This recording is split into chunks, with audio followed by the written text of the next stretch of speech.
The firstest of first world problems. Just got the Durango yesterday, and it's a beautiful day, so deciding what to drive. But today it's the Vet. It wins because it's been a while since I've driven it, and it's still awesome. Even though they're pretty similar, though. We'll do a little walk around of the Vet. We've never done anything on the channel, on this channel, with the Corvette, but I wanted to go over some of the features and some of the stuff that the Corvette has, because I haven't done a real thorough review on it. But that is an awesome little Hellcat there. Anyway.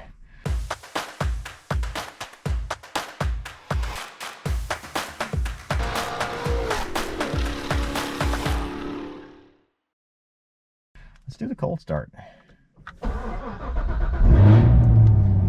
One thing I did get rid of, I wouldn't say get rid of it, but I went back to the stock exhaust on the on this, because I'm taking this to the track Thursday, which will be another video, and I wanted to have wanted to make sure it wouldn't melt the emblems again. So it's still got the X pipe, it still has the GM Performance intake, but it's back to the stock exhaust, which I like better because you can make it quiet. Yeah, see? You can make it quiet again. The Touring exhaust was awesome. Didn't have a drone or anything. AWE did a good job, but I like the ability to select, as you select master modes, if you will. It opens it up. You go to track and all that. But we'll talk about some of the different modes and all that stuff. But it can be very quiet. And then a lot of people have asked, why does it have paddle shifters? Oh, look, the tire pressure's a little low today. It's cold. Why does it have paddle shifters? Well, for that turns on rev match. So active rev match makes that number yellow, and once the number's yellow, when we downshift, it'll blip the throttle to match the revs. So anyway, let's go for a drive.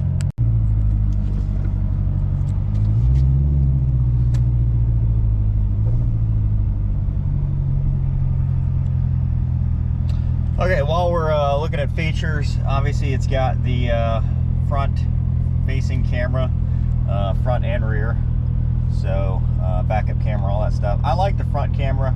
So this is like a top-down view, and this is just what you're seeing. So this gives you kind of a good indication if you're about to hit a curb or something like that, which I think is pretty cool.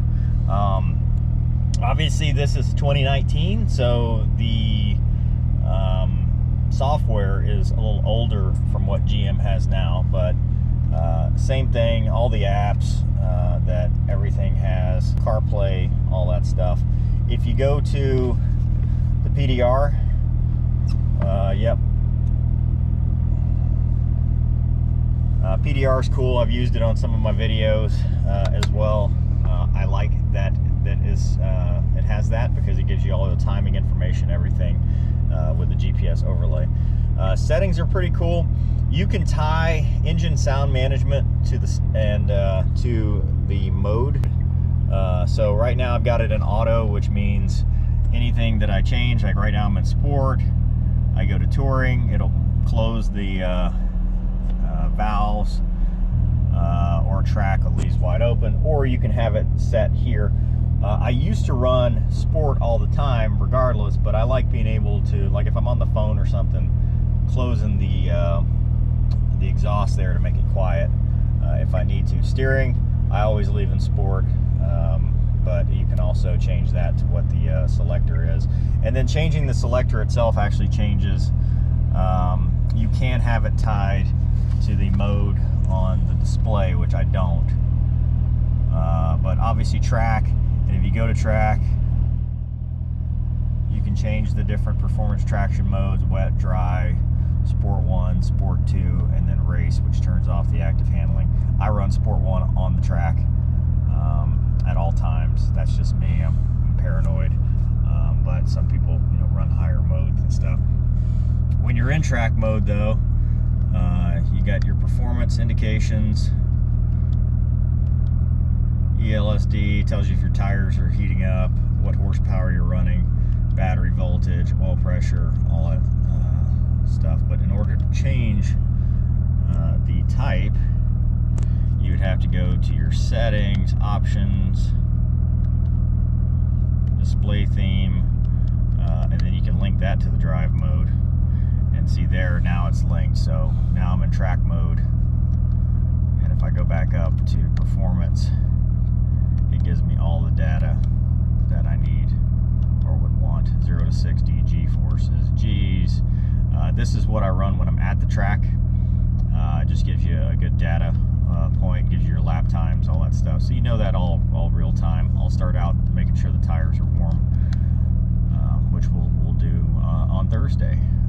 Have a track video. Just the standard stuff. And if you go to sport, now it changes what it looks like, and then tour, it'll do that. And also, while you're changing driver modes with the selector, it's also changing the suspension. Touring, I like to run touring. So the reason I run touring just everywhere is because there's a lot of potholes, and a lot of guys have bent wheels by running in a stiffer, so to speak, suspension mode. So if you run in the touring mode, it softens the suspension, dampens the magnetic suspension, and gives you a little bit of cushion, so you know it's not the wheels aren't absorbing the whole impact of the road, in which case you'll probably bend a wheel.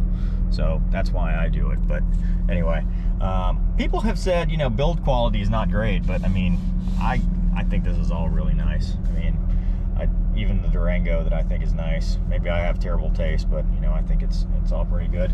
And then you got the screen, nice place to hide a gun. Talked about that before. But that's pretty much the interior and the different master modes that you have. Like I said, I like to run around active rev matching on in the sport driving mode. And then you've got the HUD. The HUD mode also changes too, which you can't see. Anyway, and dual heated and cooled seats. Real nice competition seats there.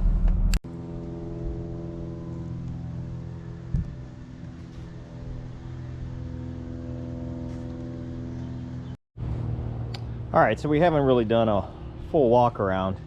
2019 ZR1 with the ZTK package. What does the ZTK package give you? These winglets right here, these are removable. I put them on for the track and left them on. I added, this is a tow hook. It actually threads in. There's a hook there. You got the front park assist cameras that I talked about inside the vehicle. Big honking radiators right there for cooling. So this thing doesn't have the cooling issues that the other ones have. So these are aftermarket wheels. They're actually Grand Sport wheels. I swapped them for daily drivers because it comes with the Cup 2s as part of the ZTK package. These are actually Michelin Pilot Super Sports that have actually been discontinued as far as I know, but I really should have done it the other way. I got these wheels. I like them, but I think it would have been better for these to be the track wheels and to keep the ZR1 wheels as stock. So, but you got big ceramic brake. They're drilled, and then big calipers there. Blue was an option, so you can change the color from the factory there. The Z01 add-ons, XL rock guards I put on after the fact. And then the ground effects as part of the ZR1 package. You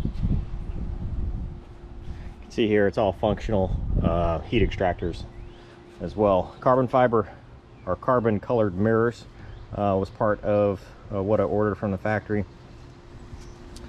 And then brake cooling, that's standard on the ZR1s or Z06s and ZR1s. So the wing is the other part. Some people like it, some don't. I like it. I think it's awesome. But yeah, it kind of grows on you. But the biggest thing is it's adjustable. So it puts, I think in the fully down position, it's like 900 and something pounds of downforce in the back, and you can see here it's fully adjustable. This is the factory setting, but actually you can get more bite from the wing, more downforce depending on the track that conditions or the track that you're at. Went back to the stock exhaust. I like the AWE Touring, but you can see now it doesn't stick out as far. The AWE Touring stuck out about that much. So Hopefully at the track it won't melt the emblems there, but I did keep the X pipe on.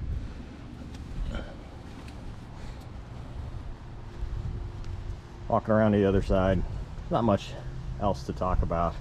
I put the blue valve caps. It's about the only other thing there. And then also the ZL1 add-ons, rock guards for the back as well. Plus, so this is all on the car, everything except the back bumper and this part and the doors is expelled, and the whole thing is ceramic. And then you can see it's got a carbon fiber roof, really light, really easy. So almost 2 years of ownership, and I love it.